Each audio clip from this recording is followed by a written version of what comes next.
Today's subject is... My generation. My generation. My generation. My generation.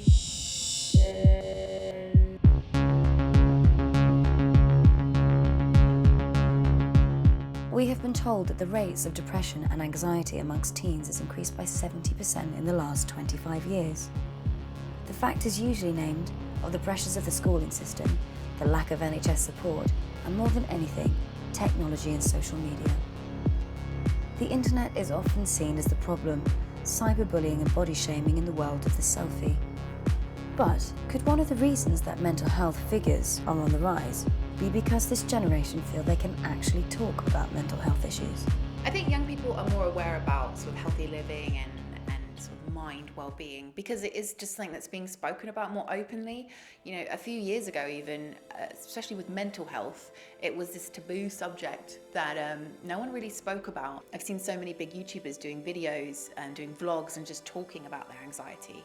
And then you get so many young people being like, I know exactly how that feels, I get that as well. And sort of like opening their eyes, just thinking, yeah, I've got anxiety problems. And if she, with her 5 million subscribers and what could seem as like a perfect life, can talk about her anxiety, then it makes, you know, young people feel like they can open up. It is clear that overall health and positive lifestyle is really important to this generation. It's now becoming cooler to be like, you know, doing regular workouts and eating really healthy, opposed to, you know, going out and binge drinking and stuff. That's now seen as a bit kind of like outdated and loserish. So the whole sort of concept of what is cool in terms of lifestyle has totally shifted, especially with things like these big Instagram accounts. It's cool to be fit, and people want to be fit, not thin. Everyone bought a spiralizer, everyone has a NutriBullet, everyone has like cool leggings or whatever that they wear to the gym. Like a lot of the foods we get today, just in, whether it's buying them in a corner shop or in a restaurant, are just kind of filled with sugar, and we don't really know it. I'm really into like health and being like the best I can be in a way, because I feel like what we eat and the way we treat our bodies like affects our psychology. Because of like social media and the internet, like people don't really feel the need to go out and drink and smoke just to have fun. Like they can do that and just sit on their phone. And I think in some ways that's a good thing. And 44% of them said that for them, happiness equals success.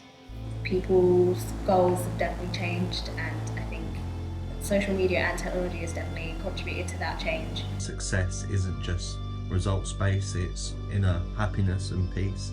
Being happy with what I do for work, definitely. Definitely enjoying it comes above any sort of monetary gain.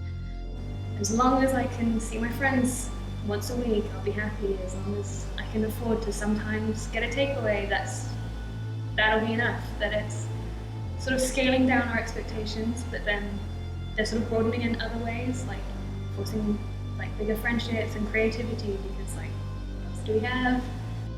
But it is difficult for them to find the balance between how they want to live and how they feel the world makes them behave.